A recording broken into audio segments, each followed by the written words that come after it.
Are my kids aware of my gifts, and or are they showing any signs of having gifts themselves? So yes, both of my kids know of my abilities, and it took until I waited for about a year, so the summer of 2024, to talk to them about it.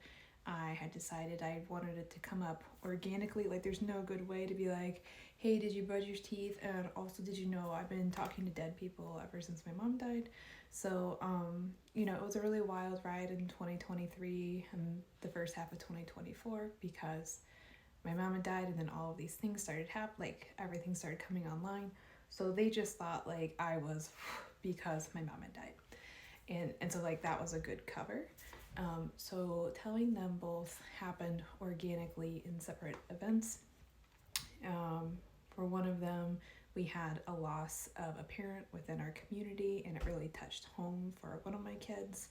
And so they were having, big feelings about, Mom, what happens if you die? Like, I won't be able to talk to you anymore. And like, that really makes me sad. I don't know how I feel about it. And so I was just like, well, actually, FYI, I talk to dead people a lot, and that's what I've been doing for the past year. And they were like, so that was like the organic way with that one. And for my other kiddo, at the end of August, so that year of the year anniversary of my spiritual awakening, I actually started writing a memoir about my experience, which is also something that I'm doing currently right now. So I went away for a couple of days so that I could do full throttle and get all of it, a lot of it accomplished, and just really get a good foundation.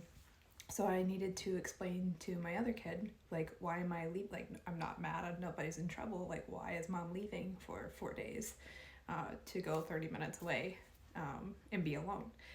So when I explained it to that kid, they were like, wait, so you're like an oracle? Video game reference. And I was just like, sure, let's call it that.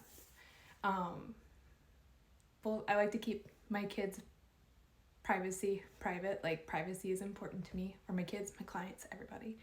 But with that being said, they both, nobody's like, I want to talk to dead people, which is fine, because that's a choice. But they both are very, very, very aware of energy, whether they didn't realize that until I realized that. And I was like, hey dudes, you know how we all have the big feelings and feel everything? Guess what this is? So it's been great to do homeschooling with them, because part of our curriculum is chakra and empath and empathy and just all sorts of things that I wish I knew before I was 40 years old, or almost 40 years old. And then so specifically, one of my kids knows, they know exactly when someone needs to be touched or held, or the physical touch to relieve someone of their feelings, to the point where when they were still in public school, their teacher at the parent-teacher conference was like, we love your kid, so friendly, so helpful, but we need to have a conversation about how much your kid hugs us and touches us and comes up and rubs our back. And even though it's really nice and feels really good, we're not supposed to allow that. So that was funny.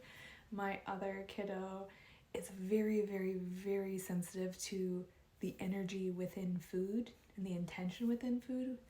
We call that kid the canary. So if you think about Ratatouille, when Remy is there to sniff every bit of food to see if it's poisonous or not, that is the degree of sensitivity that our other kid has. So it's really fun. We just keep intuition a playful, fun thing in our house. Also, both of my kids know they can't get away with anything or any big lies whatsoever. It just doesn't even happen. I can just I'm walking by and it's like Mom's intuition dialed up to 1,000 now. So anyway, it's funny. So yes, they know, and they have some of their own homegrown brew cooking, and I look forward to seeing how it helps them in their everyday life, in the now and in the future.